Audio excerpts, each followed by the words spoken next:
He's going to do the Fosbury flop. That's why we're doing it on the sands, you know. So it's on the sands, you know. Yeah, we're looking forward to that. Anyway, when I decided, right, I better write something down, you know, write down my speech. I didn't want to forget my words, you know. Because I'm a bit old, as you can see, you know, about my tash and everything, you know. So I thought, right, write it down, but my eyesight's not very good, see, you know. So I have to write quite big. So I started off, right, well, hello everyone! Hello! And thank you for coming. But I ran out of paper, you know, on that score, so I decided to wing it, because Jason said to me, he said, well, just wing it, you know. So anyway, I thought, well, I'll do that. Now I've decided I'll be a bit unconventional, you know, and I'm going to do quite a few toasts. Normally I'm only going to do 2 or 3, you know. But I decided, right, I'm going to do a few. So the first toast, and I don't want to be sad because it's a very happy day today, we're here to celebrate, you know. But my first toast is for all the people that can't be here today, you know. Because there are people that we love and lose, and they can't be here sadly. Physically, they can't be here.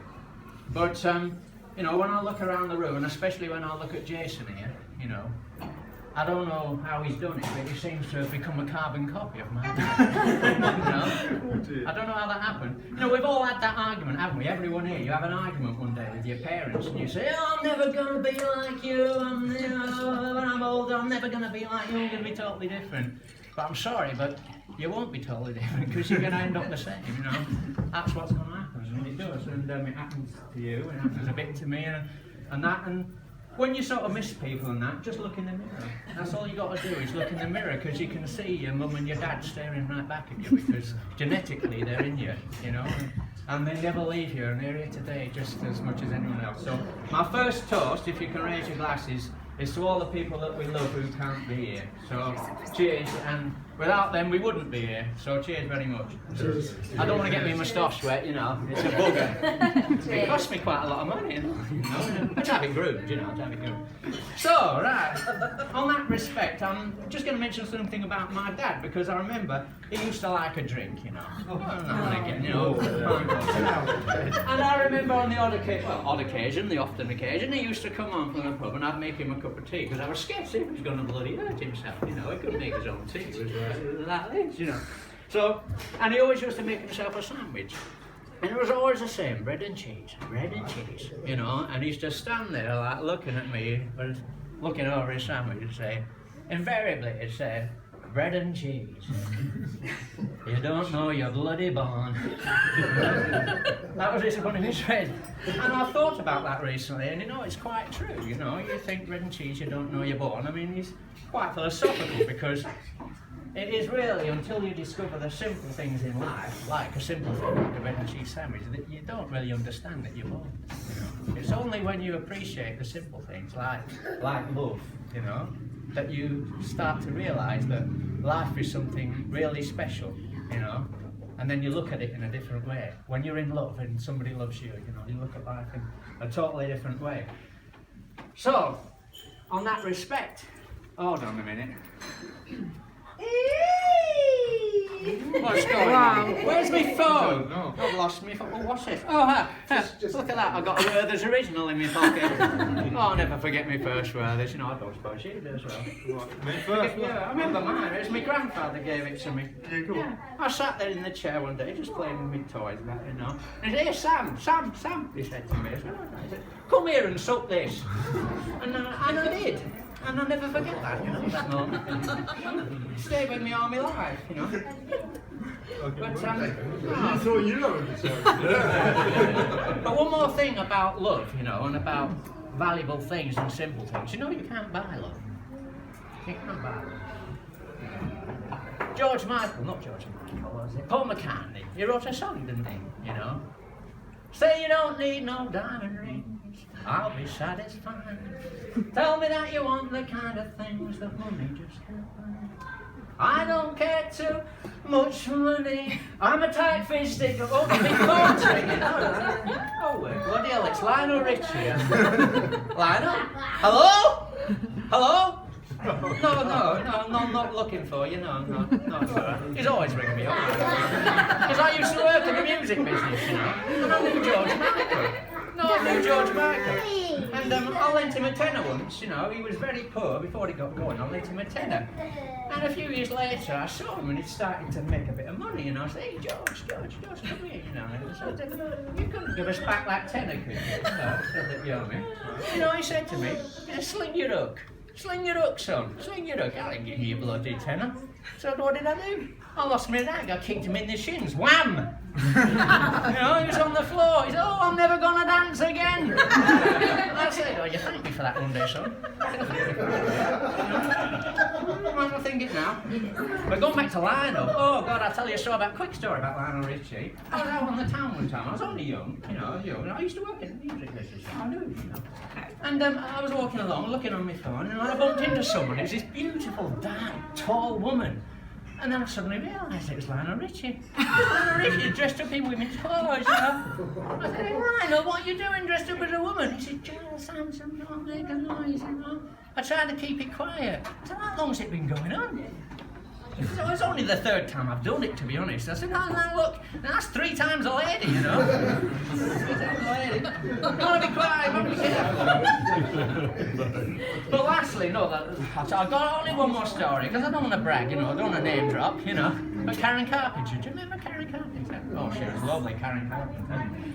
Well, I knew her one day and I was sitting chatting to her. She'd just been playing the drums. She used to play the drums in the beginning. And she played. I said, Karen, I said, you're brilliant at that, you know. I said, is there nothing you can't do? She said, well, you know, Sam, there's one thing I'd love to do. She said, well, to make a bit of money, I'll have to learn to fly a plane. That's what I'd love to do, fly a plane. I said, well, go for it, you know. A couple of years later, I bumped into her. I said, yeah, I remember that conversation with you. So you want to fly a plane?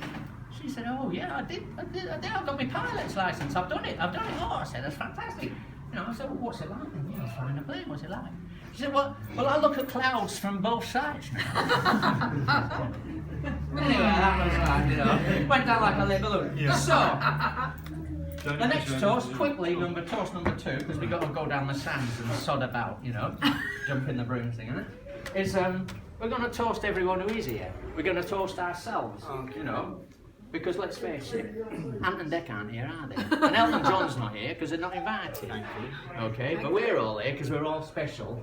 And we're loved by them and we love them, and that's why we're here. So second toast, here we go. Raise your glasses, please. It's to us. Everyone here. Cheers. Cheers. Okay, now my third toast is a bit more conventional, and that is to say thank you to the bridesmaids. You know, the bridesmaids. Now we've got the lovely Sean. I don't know where she is. She's in there because a little lad's poorly. But I know she's done an awful lot, and she's very supportive to you, Alison. You know, because I've seen her and everything, not just today, but every day. So, and there's Nikki there, and we got little Livy and Casey. Casey's in the ladies' powder room, you know. And Thea is in Canada, Jack. And Thea is in Canada. Yeah, that's it, right. So the bridesmaids, ladies and gentlemen, the beautiful bridesmaids, and thank you very much for everything you've done. So, well, because I can't stay like that all the time. A lot of what I was going to say, you've said already. So, just Alison. Well, I'm talking about you before him because ladies always come first. Please don't call me Alison. Oh no, so Ali, sorry. I can't help it. You know, my first girlfriend was called Alison, but that's another story. She was very into electronics, you know. Oh. After I had the operation, but anyway. What's so funny? I don't know how I think of it. You know, I think it's something more than so. Anyway, Ali. Thank you, Jeff. You know, good job you're not a sheep. You'd be called Bar, wouldn't you? I just want to say thank you very much. No, thank you for, you know, loving Jason the way you do. I met Alison, I don't know, more than 15 years ago. Jason and Ali were neighbours. And my daughter Tessa is not here today, she's working. You know, she was not very well early in her life, and she'd just come to live with me, and I needed to sort a few things out and that, and I went down to see Jason in Fittleworth, and we went to see Alison, and Alison, just like that, you know, she said, well, leave her with me for a bit, you know. Yeah, I remember that. Yeah. And she took Tessa, my daughter, and took her so that I could go and organise stuff, and just loved her like one of her own children, you know, and I'll never forget that, never forget that. And, you know, when Jason told me, phoned me and he said, I'm getting married, and he said it was Alison, I mean, that thought just came straight into my mind, that memory. And, you know, I know Alison because I've chatted to you, I know how much you love him, and I know all the years and all what you've been through and everything, and I'm absolutely bowled over. I'm so happy, I don't know how to express it really, and to say thank you just for being my new sister-in-law, okay? So there's a second toast, because we've already toasted Ali, but let's toast her again. Okay, the lovely bride, and she looks fantastic today, and her smile, it's like it fills up the whole place. The most wonderful woman I know. Happiest I've seen you in 25 years. Right. Now, Jason. Get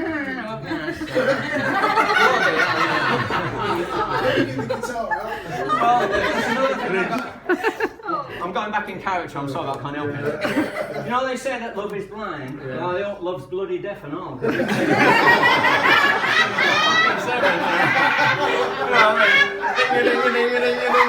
Jason, I'm trying to get to sleep. Yeah, but just listen to this. Listen. Yeah, but I've heard it 50 times. Yeah, I know. This one will be different. But no, but I grew up with that. You know, we grew up with it, didn't we? And, no, now I'm going to talk a little quickly about my dad again, because I never forget. No, my dad was very encouraging to Jason. I can never forget his words of encouragement. Shut that row up and get a job. You remember that? And, but you see, if you go upstairs a little bit, there's a painting on the wall there. Vincent van Gogh, you know? You know Vincent van Gogh? He was Dutch, wasn't he? You know? They painted little nice pictures, you know. Well, there's a picture up there, Vincent van Gogh, and that guy's been dead for a long time. And in 1,000 years and 2,000 years, people are still going to be talking about Vincent van Gogh and his paintings and everything, you know. But you can bet your bloody life that when he was a teenager, his dad used to say, "Let's stop pissing around them bloody paints and get down to the fucking job centre." So there you go. You got to follow your heart, you know what I mean? You got to do with your life what suits you, and not everyone's the same. And I admire Jason for the fact that that's what he fell in love with, and that's what he loves doing, and that's what he does. And he doesn't worry about some of the stuff that everyone else worries about. He just gets on with his life, and he has got a heart of gold. I know Ali. Thank you. Sorry, that's my fault. No, I've said it all about Ali, and it's true. But seriously, if he struck gold, then you have to, you know? Okay. Because, you know, the things that he's done and what he's put himself through, and he's suffered a lot over the few years, you know, he has. He made himself a bit unwell. And I've been a witness to that. And a few years ago, seriously, I did sit down, and I had many a time when I was very, very, almost heartbroken, wondering how, like, where's he gone, you know, and is he going to come back? And now, today, here's the Jason that I've always known and I've always loved. And he's back with us like he used to be, with a twinkle in his eye and his music. That's good to hear. You know? And so, I'm toasting my little. I'm really glad he's sitting down, because he makes me look like bloody Frodo. And that's another thing as well, you've got to teach him to sit down a bit, because you're going to end up with an RSI. Jason, you want a cup of tea?